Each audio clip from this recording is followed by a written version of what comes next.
ಧರ್ಮಸ್ಥಳ ಪಾಂಗಳ ಕ್ರಾಸ್ನಲ್ಲಿ 3 ಯೂಟ್ಯೂಬರ್ಗಳಿಗೆ ಥಳಿತವನ್ನ ಮಾಡಲಾಗಿದೆ. ನಮ್ಮ ಭಾವನೆಗಳಿಗೆ ಧಕ್ಕೆಯನ್ನುಂಟು ಮಾಡ್ತಾ ಇದ್ದಾನೆ ಎಂಬ ಕಾರಣಕ್ಕೆ ಧರ್ಮಸ್ಥಳದ ನೇತ್ರಾವತಿಯ ಪಾಂಗಳದಲ್ಲಿ ಯೂಟ್ಯೂಬರ್ಸ್ಗೆ ಥಳಿತ. ಧರ್ಮಸ್ಥಳ ಕ್ಷೇತ್ರ ವೀರೇಂದ್ರ ಹೆಗ್ಗಡೆ ಅವರ ವಿರುದ್ಧ ಅವಹೇಳನಕಾರಿಯಾಗಿ ಮಾತಾಡ್ತಾ ಇದ್ರು. ಧರ್ಮಸ್ಥಳದ ನೇತ್ರಾವತಿಯ ಪಾಂಗಳದಲ್ಲಿ ಅಂತಹ ಯೂಟ್ಯೂಬರ್ಸ್ಗಳಿಗೆ ಥಳಿತವನ್ನ ಮಾಡಲಾಗಿದೆ. ನಮ್ಮ ಧಾರ್ಮಿಕ ಭಾವನೆಗಳಿಗೆ ನೀವು ಧಕ್ಕೆಯನ್ನುಂಟು ಮಾಡ್ತಾ ಇದ್ದೀರಿ ಮತ್ತು ಕ್ಷೇತ್ರದ ಬಗ್ಗೆ ಅಪಪ್ರಚಾರವನ್ನ ಮಾಡ್ತಾ ಇದ್ದೀರಿ, ಇದು ಸರಿಯಲ್ಲ ಅಂತ ಮೊದಲಿಗೆ ಮಾತಿಗೆ ಮಾತು ಬೆಳೆದು ಆ ಬಳಿಕ ಆ ಯೂಟ್ಯೂಬರ್ಸ್ಗೆ ಥಳಿತವನ್ನ ಮಾಡಲಾಗಿದೆ.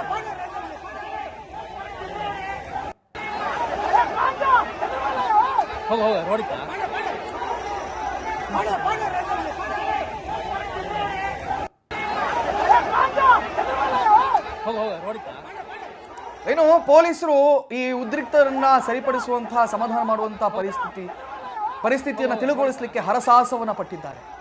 ಧರ್ಮಸ್ಥಳದಲ್ಲಿ ನಿಂತುಕೊಂಡೇ ವೀರೇಂದ್ರ ಹೆಗ್ಗಡೆ ಅವರ ಬಗ್ಗೆ ಅಥವಾ ಧರ್ಮಸ್ಥಳ ಕ್ಷೇತ್ರದ ಬಗ್ಗೆ ವಿರುದ್ಧವಾಗಿ ಇವರೆಲ್ಲರಿಗೂ ಮಾತಾಡ್ತಾ ಇದ್ರು. ಯೂಟ್ಯೂಬರ್ಸ್ಗಳು ತಮ್ಮ ಯೂಟ್ಯೂಬ್ ಖಾತೆಗಳಲ್ಲಿ ಹಾಕೊಳ್ತಾ ಇದ್ರು. ಇದನ್ನು ಗಮನಿಸಿದಂತ ಅಲ್ಲಿನ ಸ್ಥಳೀಯರು ನಮ್ಮ ಕ್ಷೇತ್ರದ ಬಗ್ಗೆ ಅಥವಾ ನಮ್ಮ ದೇವಸ್ಥಾನದ ಬಗ್ಗೆ ಅಥವಾ ಹೆಗ್ಗಡೆ ಅವರ ಬಗ್ಗೆ, ಕಾವಂದರ ಬಗ್ಗೆ ಈ ರೀತಿ ಮಾತಾಡುವಂಥದ್ದನ್ನು ನಾವು ಸಹಿಸಲ್ಲ ಅಂತ ಹೇಳಿ ಅವರ ಬಗ್ಗೆ ಮಾತಿಗೆ ಮಾತು ಬೆಳೆದು ಆ ಬಳಿಕ ಆ ಯೂಟ್ಯೂಬರ್ಸ್ಗಳನ್ನ 3 ಯೂಟ್ಯೂಬರ್ಸ್ಗಳನ್ನ ಥಳಿಸಿದ್ದಾರೆ. ಆ ವಿಜುವಲ್ಗಳನ್ನು ನಾವು ನಿಮಗೆ ತೋರಿಸ್ತಾ ಇದ್ದೀವಿ.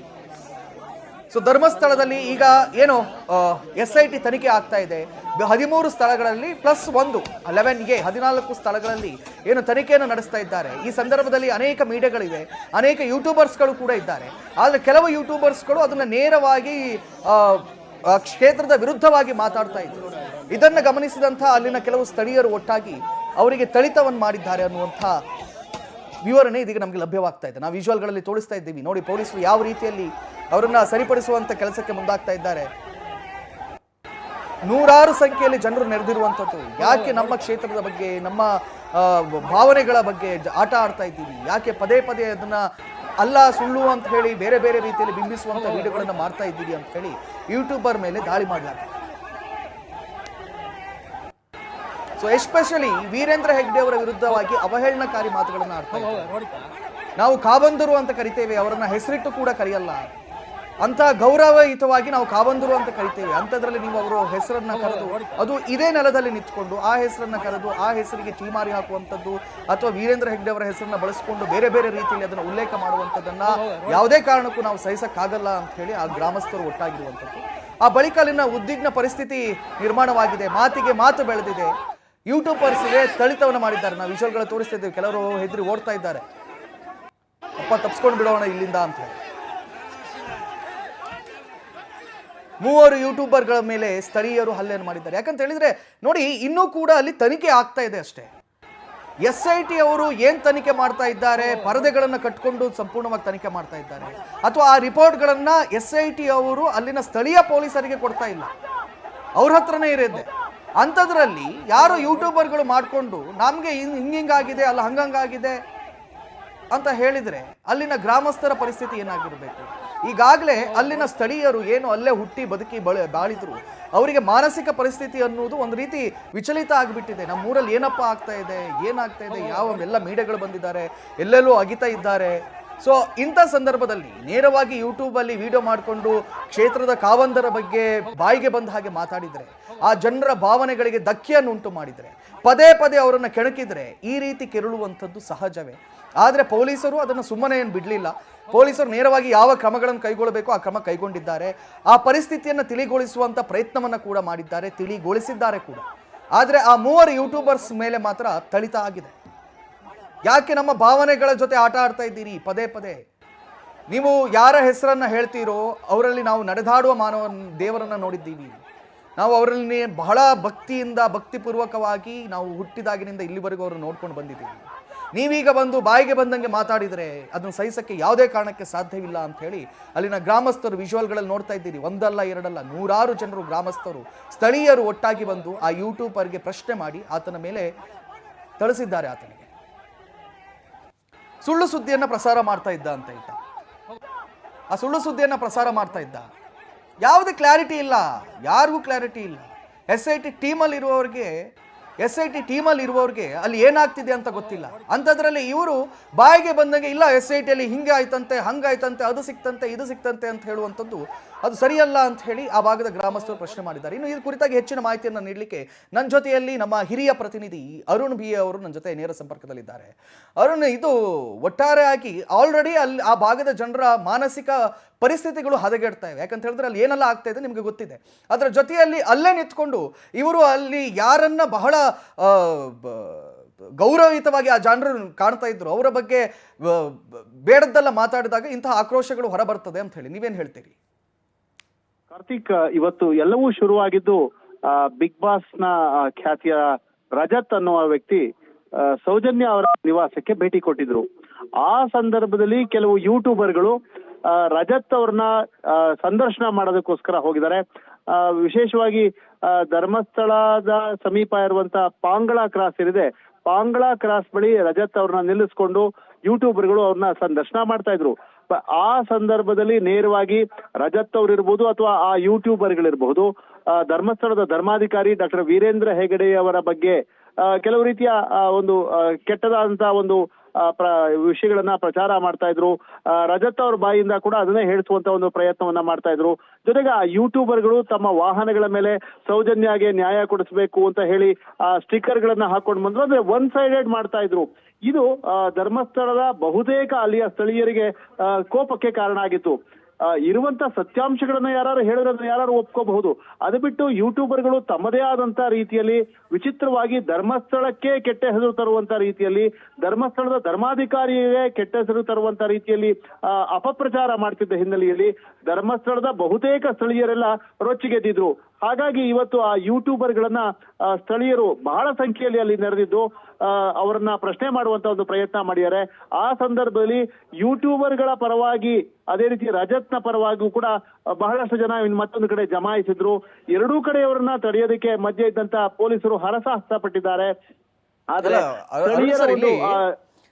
ಅರುಣ್, ಇಲ್ಲಿರುವಂತ ಪ್ರಶ್ನೆ ಏನು ಅಂತ ಕೇಳಿದ್ರೆ, SIT ಅವರು ತನಿಖೆ ಯಾವ ರೀತಿ ಮಾಡ್ತಾರೆ ಅಂತ ಹೇಳಿ ಅವರು ಹಿರಿಯ ಪತ್ರಕರ್ತರಾಗಿ ನಿಮ್ಗೆ ಗೊತ್ತಿದೆ.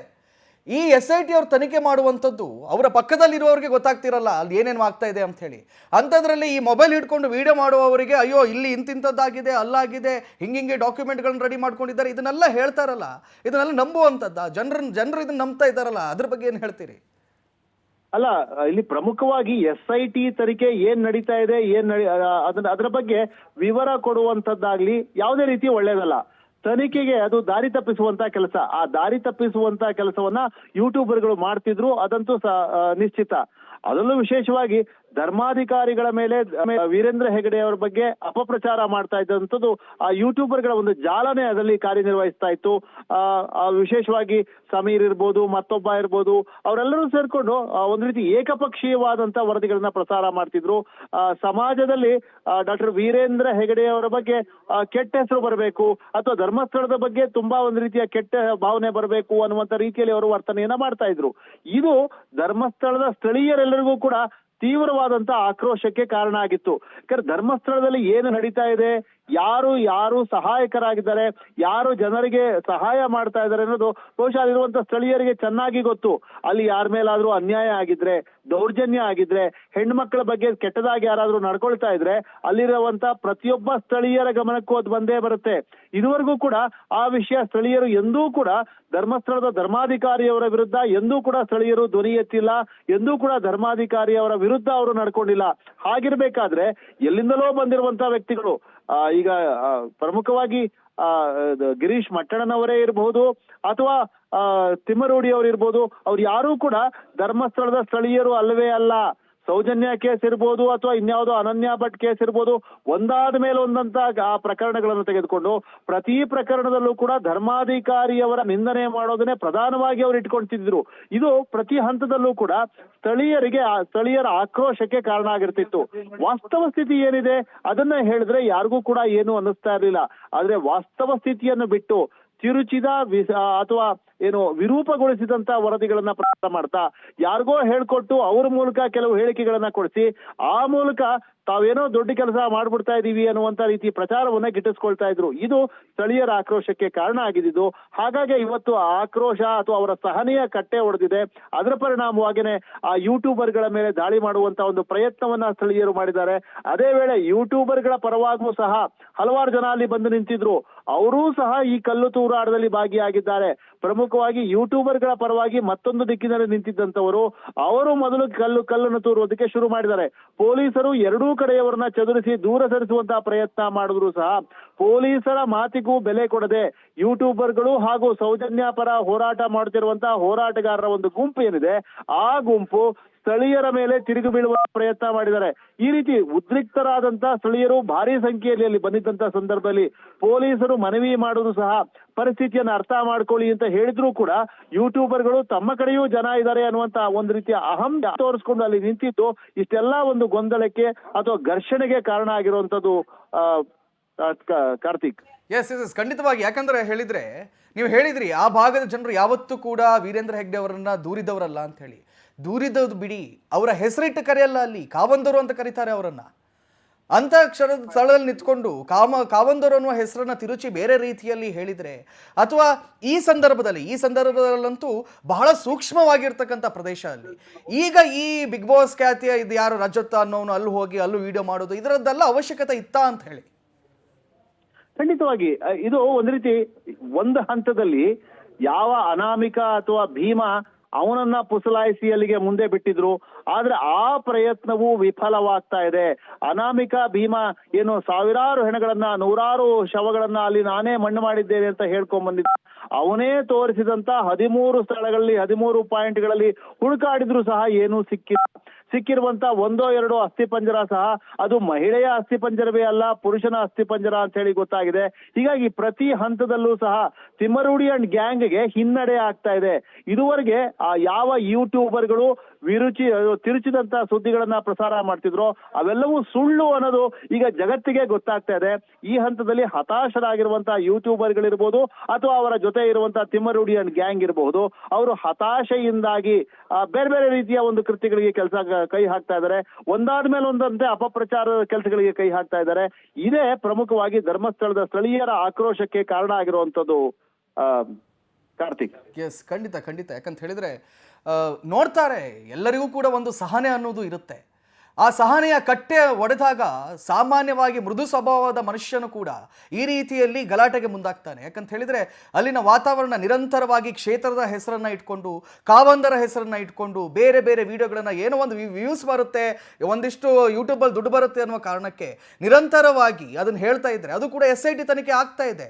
ಅದರಲ್ಲಿ ಬಹಳ ಪ್ರಾಮಾಣಿಕವಾಗಿರ್ತಕ್ಕಂತಹ ಪೊಲೀಸ್ ಅಧಿಕಾರಿಯೇ ಅದರ ನೇತೃತ್ವವನ್ನು ವಹಿಸಿಕೊಂಡಿದ್ದಾರೆ.